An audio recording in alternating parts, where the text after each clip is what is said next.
Guns, I has it. Hello, Paul Crummer here. What I have here is a bit more elaborate than what you would need. All you really need is a block of wood, and what I've done here is drill 2 holes here.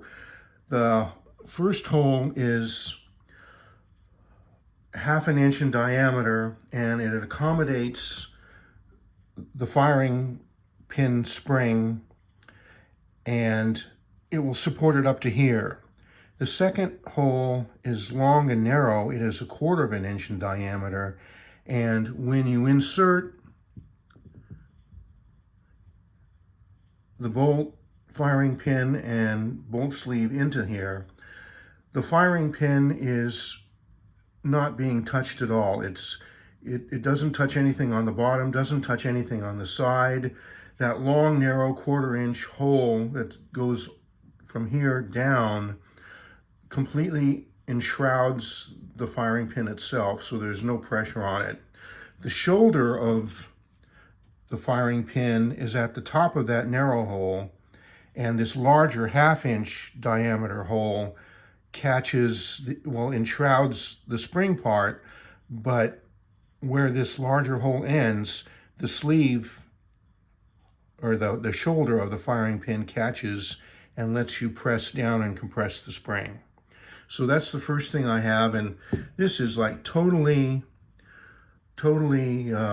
stable. It won't slip at all.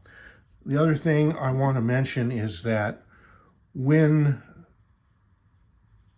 the spring is being compressed and the bolt sleeve is being pressed down, you'll see that this is curved here.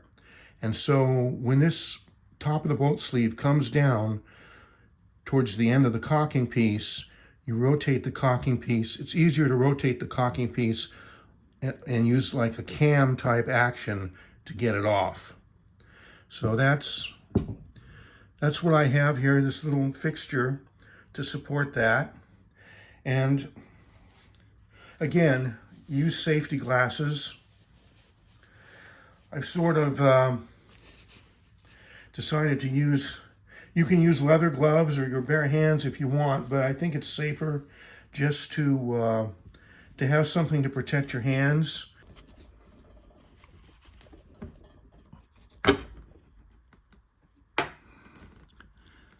Slowly let up on the spring,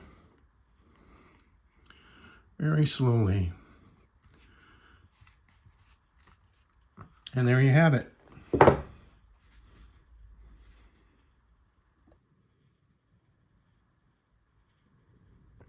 One thing I forgot to mention in taking the bolt sleeve off is that I used some grips here. They're about $3. And it's a lot easier to use this to grip the end of the bolt sleeve around the blast shield shroud here. And you can use this just to clamp on and pull it down as you saw in the video.